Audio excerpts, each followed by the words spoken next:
মাননীয় প্রধান উপদেষ্টা এবং বিএনপির ভারপ্রাপ্ত চেয়ারম্যান দুজনের অনুমোদিত যৌথ বিবৃতিটি আমি পাঠ করে শোনাচ্ছি। আজ বিএনপির ভারপ্রাপ্ত চেয়ারপারসন জনাব তারেক রহমান লন্ডনে সফররত প্রধান উপদেষ্টা প্রফেসর ডক্টর মোহাম্মদ ইউনূসের সাথে সাক্ষাৎ করেন। অত্যন্ত সৌহার্দ্যমূলক তাদের বৈঠক অনুষ্ঠিত হয়। জনাব তারেক রহমান প্রধান উপদেষ্টার কাছে আগামী বছরের রমজানের আগে নির্বাচন আয়োজনের প্রস্তাব করেন। দলের চেয়ারপারসন বেগম খালেদা জিয়াও মনে করেন ওই সময় নির্বাচন অনুষ্ঠিত হলে ভালো হয়।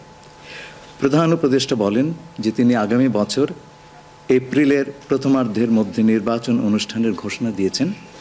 সকল প্রস্তুতি সম্পন্ন করা গেলে 2026 সালের রমজান ও বিচার বিষয়ে পর্যাপ্ত অগ্রগতি অর্জন করা প্রয়োজন হবে। জনাব তারেক রহমান প্রধান উপদেষ্টার এই অবস্থানকে স্বাগত জানান এবং দলের পক্ষ থেকে তাকে ধন্যবাদ জ্ঞাপন করেন। প্রধান উপদেষ্টাও জনাব তারেক রহমানকে ফলপ্রসূ আলোচনার জন্য ধন্যবাদ জানান। আপনাদের সবাইকে ধন্যবাদ। আমরা 7টা কোশ্চেন নিব। আপনারা কোশ্চেনগুলো করবেন হচ্ছে আমাদের national security adviser doctor Khalilur Rahman এবং বিএনপির স্ট্যান্ডিং কমিটির মেম্বার আমির খসরু মাহমুদ চৌধুরী। প্লিজ। আমার একটা প্রশ্ন, জুলাই সনদ নিয়ে কোনো কথা হয়েছে কি আজকের বৈঠকে?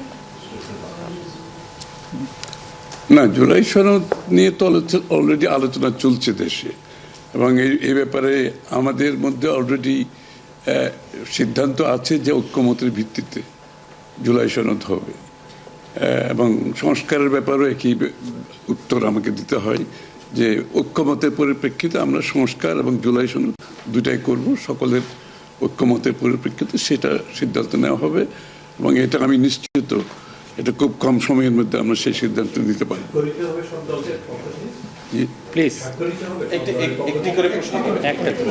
হ্যাঁ, ঐক্যমত যেখানে হবে স্বাভাবিকভাবে ঐক্যমতের পরিপ্রেক্ষিতে যে সিদ্ধান্ত হবে স্বাক্ষরিত তো হবেই, না হওয়ার কোনো কারণ তো নেই। Please please please please please. উনি প্রশ্নটি হচ্ছে যে যেটি বারবার যে কথাটি বলা হচ্ছে যে নির্বাচনের একটি সঠিক তারিখ নির্ধারণে আসলে সমস্যাটা কোথায়? একটি সঠিক তারিখ সুনির্দিষ্ট তারিখ, এর কোনো সমস্যাই নাই। আমরা কোনো সমস্যা দেখছি না। কেউ দেখলে পারে এটা ভুল দেখছেন। নির্বাচনের সম্পর্কে আজকে যৌথ বিবৃতিতে আমরা বলে দিয়েছি দুপক্ষই, এবং নির্বাচন কমিশন আমরা আশা করব শীঘ্রই একটা তারিখ ঘোষণা করবে। শুধু কি নির্বাচনের কথা হচ্ছে নাকি দেশের রাজনৈতিক পরিবেশে অন্যান্য বিষয় নিয়ে কথা হচ্ছে? সব বিষয়ে আলোচনা তো হবে স্বাভাবিক। আমরা তো নতুন বাংলাদেশ গড়ার প্রত্যয় নিয়ে সামনের দিকে এগোচ্ছি। সবাই আমরা চাই দেশ গড়ার যে প্রত্যয় আমরা নিয়েছি, আমরা ঐক্যবদ্ধভাবে সেই কাজটা করব। শুধু নির্বাচনের আগে নয়, নির্বাচনের পরেও বাংলাদেশ গড়ার যে প্রত্যয় নিয়ে আমরা সবাই ঐক্যমত হয়েছি সেটা আমরা সামনের দিকে এগিয়ে নিয়ে যাব। একজন প্লিজ প্লিজ উনি বলুন। সংস্কার নিয়ে যে দীর্ঘ আলোচনা হচ্ছিল, সেই সংস্কার বিষয়ে বিএনপির পক্ষ থেকে বা তারেক রহমান সাহেবের পক্ষ থেকে আপনারা কিভাবে রিঅ্যাক্ট করেছেন? যে আবার স্যার আমি শুনি, যে সংস্কার নিয়ে যে বর্তমান সরকারের যে একটা বিশাল রূপরেখা তৈরি হয়েছে, একটা বিশাল তালিকা, সেই তালিকা নিশ্চয়ই আজকে আপনাদের সামনে উপস্থাপন করা হয়েছে। যে সংস্কার বিষয়ে আপনাদের মতামত কি? বিএনপি কিভাবে সেটাকে? না না, এটা তো পরিষ্কার। এটা এখানে না বোঝার কোনো কারণ নাই। বিষয়টা হচ্ছে সংস্কার। চিফ অ্যাডভাইজার সাহেব, তারেক রহমান সাহেব, আমরা সবাই একই কথা বলছি। যে বিষয়গুলোতে ঐক্যমত হবে সেগুলোতে সংস্কার হবে, তাই না? তো সংস্কারের বিষয়টা একটা চলমান প্রক্রিয়া। এমন না যে আজ সব সংস্কার এখন শেষ হয়ে যাবে। এটা নির্বাচনের আগেও কিছু সংস্কার হবে যেখানে ঐক্যমত হবে, আর নির্বাচনের পরেও সংস্কার অব্যাহত থাকবে। কারণ আমরা যেই দেশ গড়ার প্রত্যয় নিয়েছি, সংস্কারের প্রয়োজনীয়তা সবাই অনুভব করছে এখানে। সুতরাং আগে পরে সংস্কার চলতে থাকবে। Please please please please. আমার হচ্ছে তারেক রহমান দীর্ঘদিন ধরে এখানে অবস্থান করছেন এবং স্বরাষ্ট্র উপদেষ্টাও বলেছেন ওনার দেশে ফিরতে কোনো বাধা নেই। ওনার এই ব্যাপারে কোনো আলোচনা হয়েছে কিনা বা কবে দেশে ফিরতে পারে? এই ব্যাপারে আলোচনার কোনো প্রয়োজনীয়তা আছে বলে আমরা মনে করি না। তারেক রহমান সাহেব যখনই ইচ্ছা উনি দেশে ফিরে যেতে পারবেন। সুতরাং এটা সিদ্ধান্ত উনি নেবেন সময় মতো।